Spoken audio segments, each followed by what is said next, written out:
Dear students, in the last two videos, almost three videos, we have seen part 1 of power transmission, that is through belt drive. So, in that two parts, simple belt drive, compound belt drive, and one separate part also I have sent, that is length of belt calculation, because that is there in your chapter that you have given. Now after that, in today's video, we are going to learn about gear drive, power transmission through gear. Now, one problem in the beginning also, in the beginning of the class also I told you, that is called positive drive. See, belt drive even today it is alive because of some other reason. What? To avoid the further damage in the power transmission, belt drive is today, even today it is alive. From the motor to the gearbox, till then, even today, different form of power drives are used. Belt transmission is used. And after that, to increase the transmission ratio, what people have designed is a gearbox. A complete set of gears are fitted inside the gearbox. When the power transmission comes to the gearbox, from there we can obtain many speeds through the gear drive. There is one more advantage in gear drive. Only thing it is for the shorter distance, one is the criteria. Another part is it is a positive drive. Here there is no question of any slippage. Here slippage means teeth has to be broken. Teeth has to be broken. This is on a cylindrical wheel. If you cut off the teeth, the projections are called teeth. When that two teeth, for example, look at here.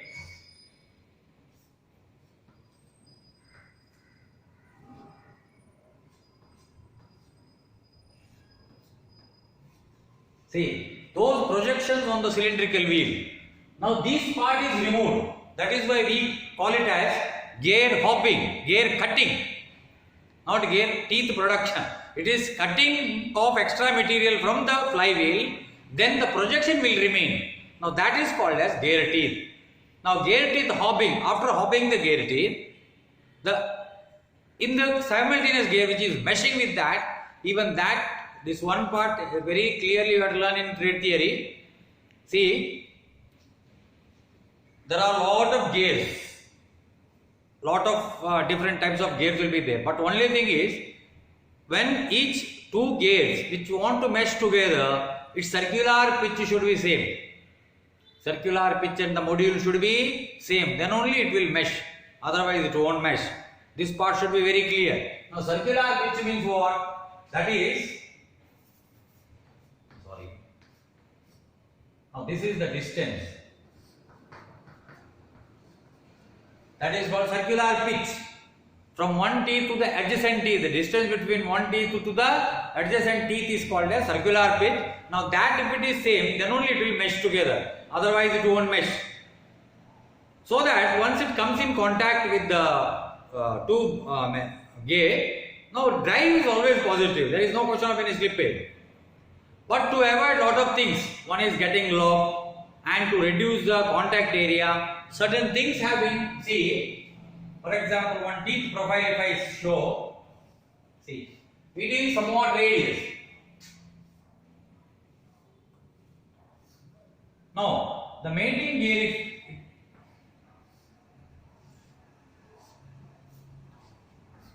see, mating gear, it will meet in the radius. Now in this radius it will meet. It exactly so that small radius is there in the profile, so that when it gets disengaged smoothly, it should disengage. If it is flat means it would have broken. It will get locked in the slot and it will break. To avoid all those things, lot of things, calculations are there. In drawing also you have to do this tooth profile. There you will understand better. Theoretically, this part is very important. Theoretically you must know about it. One is circular pitch, another one is that profile, that is called module. The module means the size of the gear tooth which has to be left over after cutting is called module. Now different module cutters are there. Using those cutters we can hob the teeth. That is called gear teeth hobbing. Not gear teeth. Gear teeth you can't cut the gear teeth. If you cut the gear teeth will go. Now you are hobbing the gear teeth by removing the material in between. See, this material, actually this part is hob, that is removed. Two adjacent teeth if that part is removed means the projection will remain. That remaining projection is called as gear tool. Now this is about theoretically, we don't want that. Now for me, very important thing is the meshing diameter. That is called pitch diameter. That is called pitch diameter. Always the gear tooth, when it measures, it will mesh in the pitch diameter, not in the OD, not in the root diameter. Exactly that radius part of the tooth profile, there only it will mesh. That is why for us calculation in gear tooth, we want only the pitch diameter. That is why, see, same like belt drive only, the formula is now very simple. Peripheral speed of the first gear is equal to peripheral speed of the second gear, which is equal to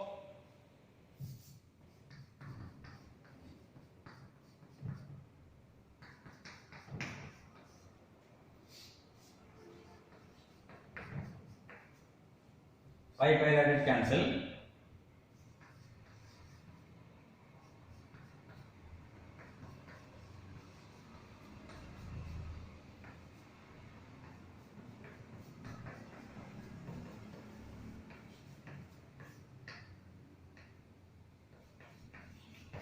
Now this is one formula. Now if you take diameter into consideration, you will get that formula. N1 T1 is N1 PD1 is equal to PD2 N2. Okay. Now forget this. This part is over now. See. Now what I do is it has got some teeth.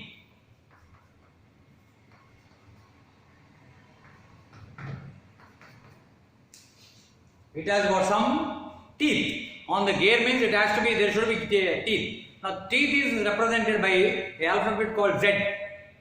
Now there is a relationship between, as one relationship we have seen, that is on pitch diameter. Now there is another relationship that is on teeth. That is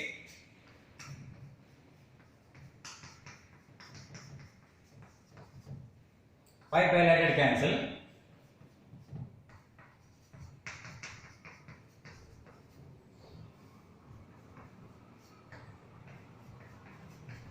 Now Z2, Z1,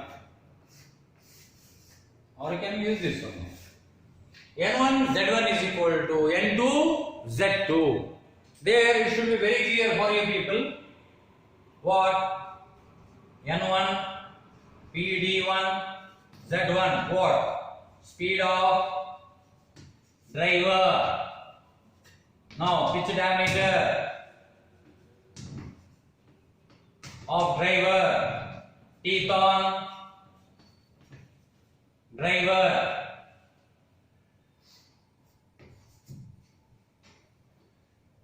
N1, PD1, Z1. That is all the details about the driver.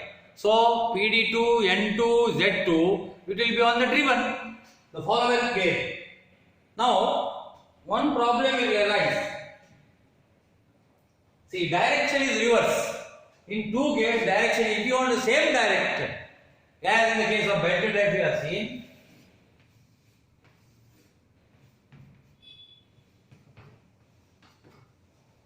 so if you want the same direction as driver, then you have to use a idler.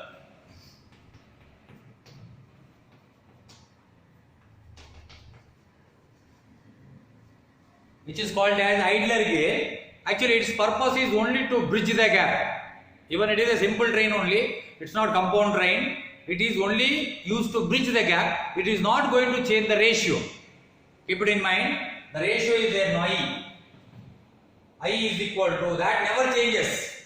Even in this, the formula will be, see, for here to here, N1 Z1 is equal to N2, then here N2 Z2 is equal to N3 Z3.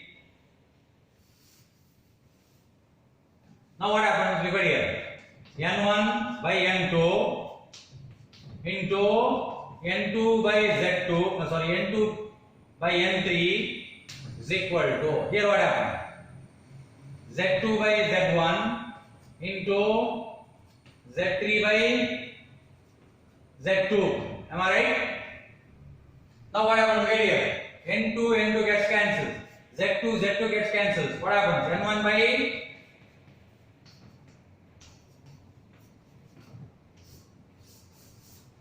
see what has come directly. Even though there is a gear in between, it is not going to make any difference. Through calculation I proved it. See, N1 by N3, as if N1 is directly in contact with N3, the formula will be N1 by N3 is equal to Z3 by Z1. That is why this is also a part of simple drive. But only thing, see here there is no change in the transmission ratio, even there is a gear in between, because that in the calculation it gets cancelled off. Relationship between 1 and 2, 2 and 3. When you combine together, the N2 gear part will be eliminated, then again it becomes a simple drive. Now this is used only in the case where the driver should rotate in the same direction as driver. In that driven has to be rotated in the same direction as driver. In such a place, what we do? We use a gear called intermediate gear to bridge the gap, or to get a direction, we use a gear called idler gear. Its place, why it is named as idler? It doesn't make any difference in the transmission ratio. It is bridging the gap to get a required direction of movement. That is why it's called as idler gear. So when you do the sums, you will understand all these things still in better way. And after that, see some of the important formulas I have given. Because this is in gear calculation also you require this.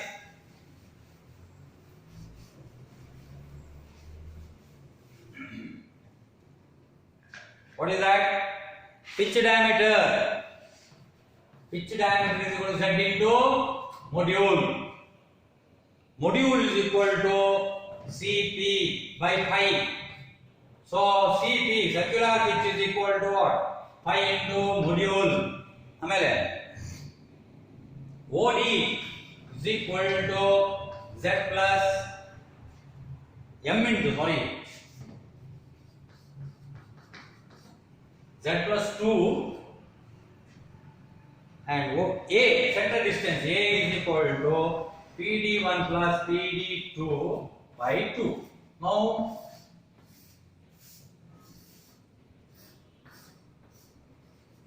that is called center distance. One gear center to the other gear center. Understand? Now this is module. Module means what?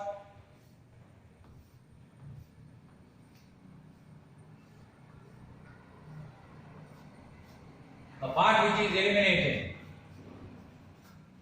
That is module. That module should be calculated. Without that we can't do how many number of teeth has to be cut on the outside circumference of the wheel. That will be decided only by module. This all formulas are necessary to do the assignment sums.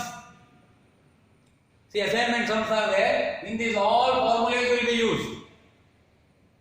So that is why be careful about these formulas and do the assignment sum. You will understand where it has to be used.